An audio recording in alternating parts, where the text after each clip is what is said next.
Eh bien salut tout le monde, c'est AZK. À force de faire mes carabistouilles un peu partout sur la DeFi, je finis par accumuler plein de petites miettes de tokens par-ci par-là. Regardez sur ce site combien de fois j'ai de l'Ethereum sur combien d'écosystèmes. Voilà, à force de vouloir toucher un peu à toutes les blockchains, je m'éparpille partout.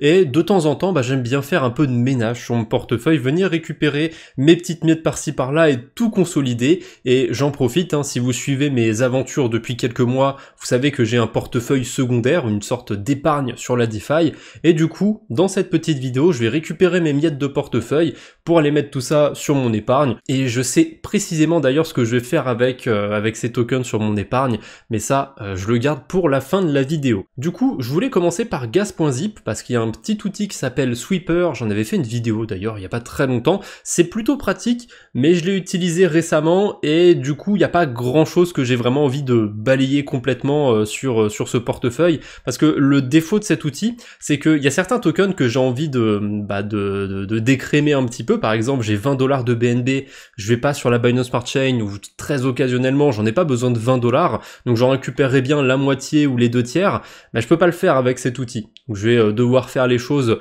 un peu plus manuellement, on va dire, en passant par d'autres protocoles, voilà. Mais pour des tokens que vous êtes sûr de plus vouloir récupérer, gas.zip c'est très utile pour ça, vous avez ce petit outil qui sera dans la description.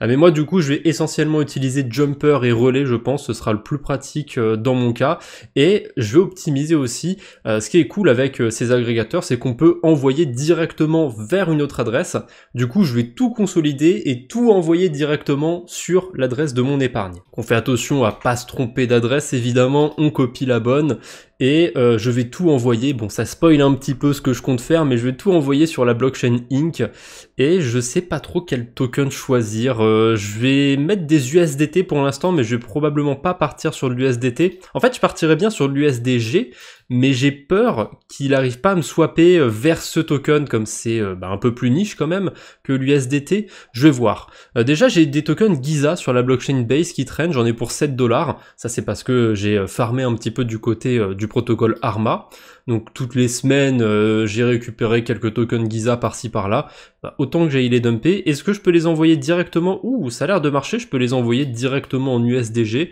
alors forcément il y a un petit peu d'écart entre deux, je suis un petit peu perdant à quelques centimes près. Je suis pas sûr de toute façon que le token Giza soit super liquide sur Base, donc ça me va de même perdre quelques centimes. L'idée c'est de faire un peu de ménage sur mon portefeuille, je vais pas chercher non plus à optimiser au centime de centime près. Par contre, si j'ai un truc qui vaut 10 balles et qui me le swap pour 2 $, là je vais dire non, là je vais dire tu te fous un peu de ma tronche. Bref, ces premiers tokens du coup swappés vers la blockchain Inc. Ensuite, qu'est-ce que j'ai d'autre? J'ai vu que j'avais un petit peu de YoUSD, ça je crois que je l'avais farmé sur Euler, ça vaut 1 $ à peu près, là encore il y a un petit peu d'impact. Est-ce que c'est parce que j'essaye d'aller vers l'USDG, ou est-ce que c'est pareil si je vais genre vers l'USDT 0 ou quoi? Ça a l'air d'être pareil en fait, ça a pas l'air de changer grand chose. Donc je vais rester vers l'USDG, ce sera plus pratique, et j'ai même l'impression qu'il y a un meilleur retour qu'avec l'USDT, donc dans mon cas, c'est encore mieux. Et évidemment, là, cette petite vidéo, je la fais histoire de vous montrer un petit peu les bonnes pratiques, on va dire, pour faire du tri sur son portefeuille.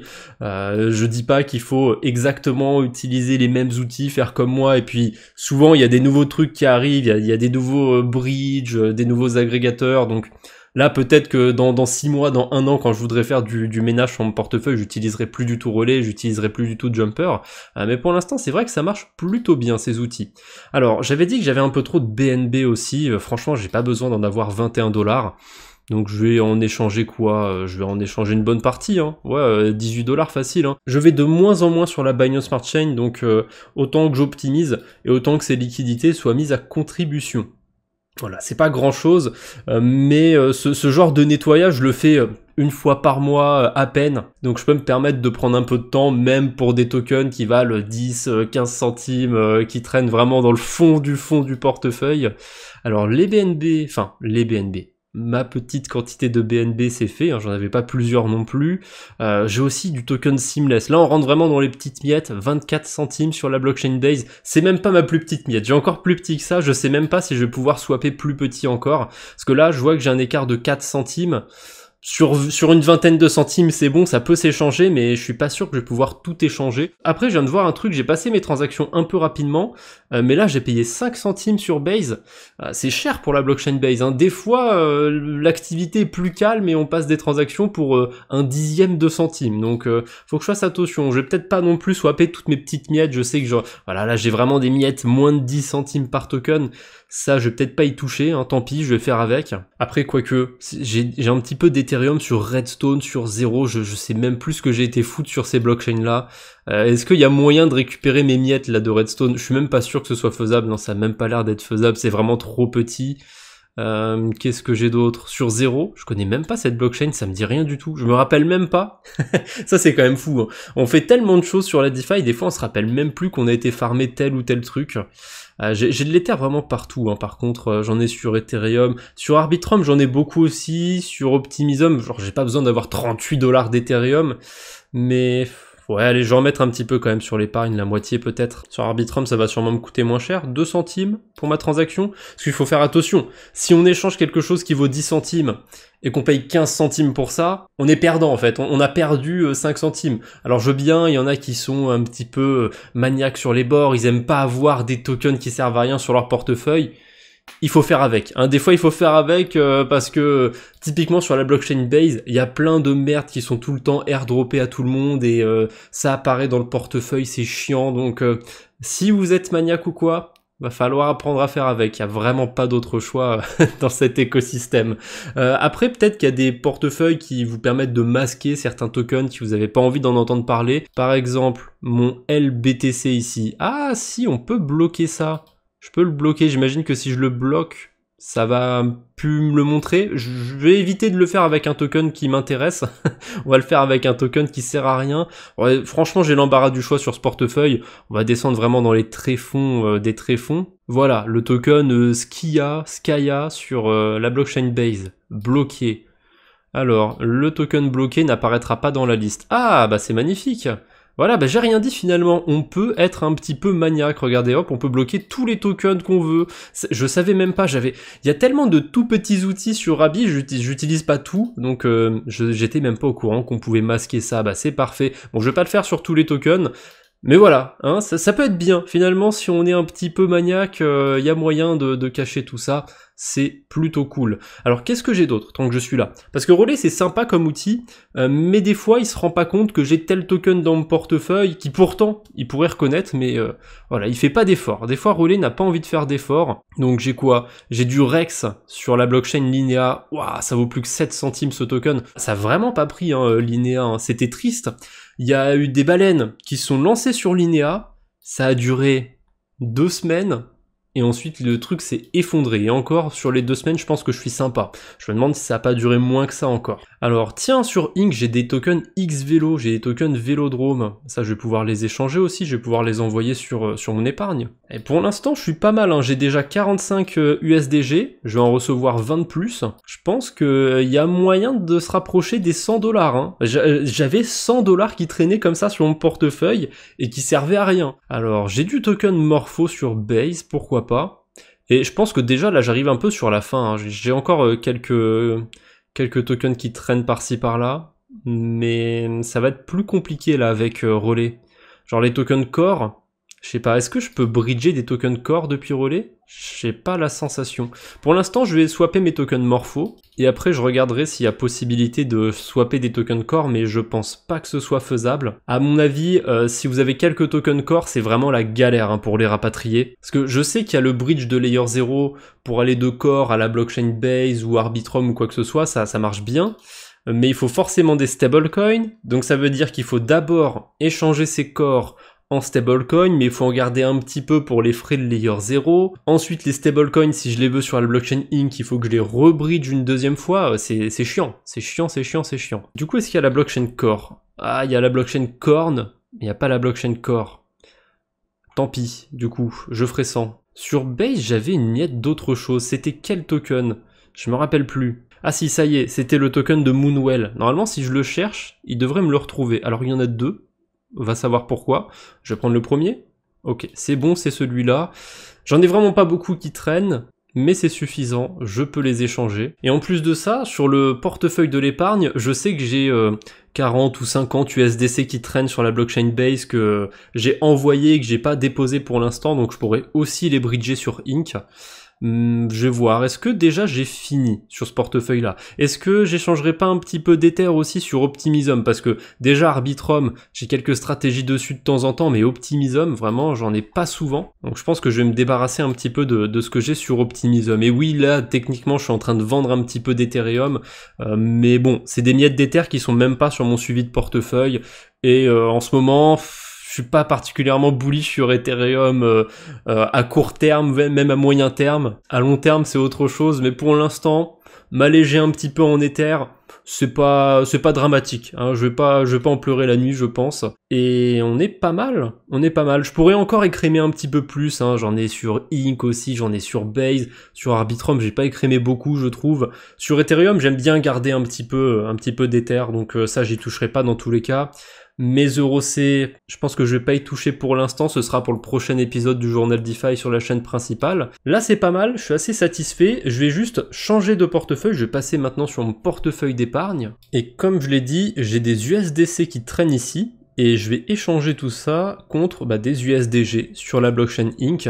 Donc c'est pas mal, ça va me faire quoi on va être dans les 135, 137 USDC, quelque chose comme ça. Bon, maintenant que j'ai tout ça, que j'ai accumulé mon petit pécule, je peux me rendre sur Tidro Markets, et ici je vais déposer mes USDG. Ouh, attendez, pourquoi il n'y a pas le petit truc Merkle? Il n'y a plus de points sur l'USDG? Ah, ça c'est pas cool. Littéralement, hier encore, sur le site, il y avait des points quand on déposait des stablecoins sur le protocole Tidro, et là ça semble être retiré, il n'y en a plus que sur Ethereum et Bitcoin.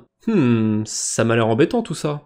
Parce que c'était mon plan de déposer mes stablecoins pour avoir quelques pourcents de rendement, je sais que c'est pas non plus dingue de chez dingue, mais il y avait les points par-dessus, ça c'était sympathique les points, c'était intéressant. Parce que je m'étais amusé à faire une petite simulation, et en gros, si le token de Ink au lancement il était à 500 millions de FDV, ces points ils me donnaient 8% annualisés.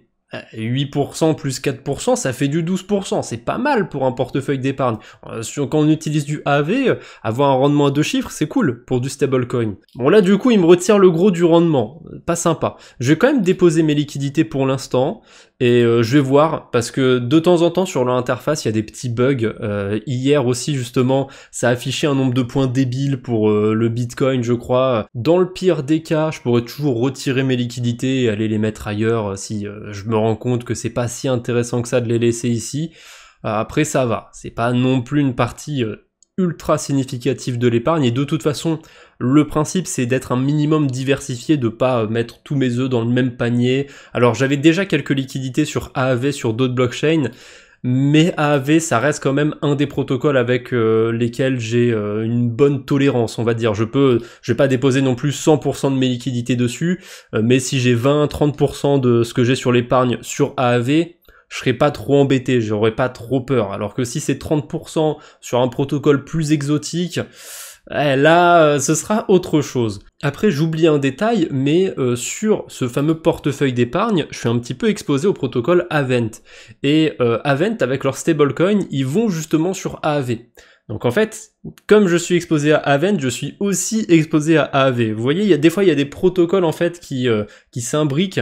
Donc AAV, là, il a l'air d'apparaître que 2 fois sur mon suivi, mais en fait, il apparaît aussi grâce à Avent. Et peut-être même grâce à Fluid, je sais pas trop. Il me semble qu'avant, Fluid, ça utilisait les liquidités d'AAV, quelque chose comme ça, ou que ça revenait par-dessus AAV, je m'en rappelle plus. Mais je crois que maintenant, ils ont leur propre marché de liquidité, donc c'est pas un problème. Même Morpho, à une époque, ça venait par-dessus AAV, et maintenant, c'est une entité un petit peu à part. Bon du coup il me reste plus qu'à rajouter sur mon suivi de crypto que j'ai déposé mes USDG sur Tidro. Donc Tidro évidemment c'est AAV. Par contre j'en ai déposé combien au juste, j'ai oublié. Revenons sur le site, 127,13. Ok, très bien. Voilà, mon épargne, ça faisait 2-3 mois déjà que j'avais rien redéposé sur mon épargne, pas bien. De base, l'idée c'était de déposer 50 à 100 $ tous les mois sur cette épargne.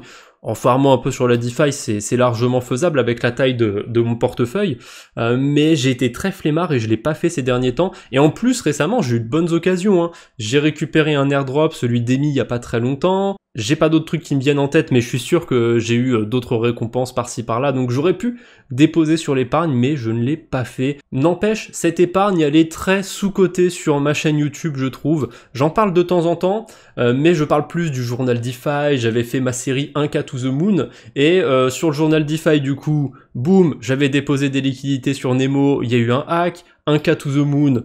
Bon, je vais pas remuer le couteau dans la plaie, j'ai fait beaucoup de bêtises et j'ai perdu quasiment 2/3 de ce que j'avais mis sur ce portefeuille, alors que l'épargne, pour l'instant, j'ai pas eu de soucis avec dessus. Alors, elle me donne pas un rendement de fou furieux, ça me permet, tiens, de faire un petit point dessus, même si, évidemment, début de l'année prochaine, je ferai un point plus complet sur cette épargne.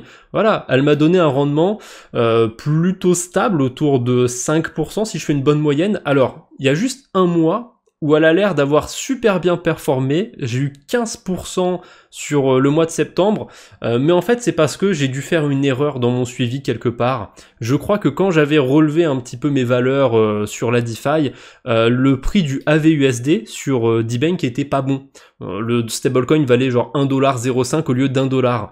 Du coup ça a artificiellement augmenter un petit peu l'APR. J'ai pas eu 15% d'intérêt sur ce mois-ci. Mais bon, dans tous les cas, sur le mois d'octobre, je me suis pas trompé, le AVUSD, il était bien à 1$, donc les pourcentages, ils sont un peu faussés sur ces 2 mois-là, mais la quantité d'intérêt, elle est bonne sur octobre. Sur septembre, je sais que c'est pas bon, je sais que j'ai fait une bêtise quelque part, mais je m'en suis rendu compte après coup. J'avais vraiment pas fait attention que le AVUSD était pas à 1$. Enfin bref, c'est tout pour aujourd'hui. Voilà, c'était mon petit farming du dimanche. Je sais, ça sortira pas un dimanche, mais je voulais pas faire doublon. Voilà, sur la chaîne principale, j'ai sorti le journal DeFi ce dimanche, donc tant pis, voilà, la vidéo elle sera délayée à lundi, mais ceux qui sont membres, comme d'habitude, vous avez un peu d'avance. En gros, dès que les vidéos sont prêtes, elles sont disponibles pour vous, donc voilà, là c'est vraiment sorti le dimanche pour les membres. Dans tous les cas, les vidéos finissent par être disponibles pour tout le monde, tout ce qui est actualité, tout ce qui est très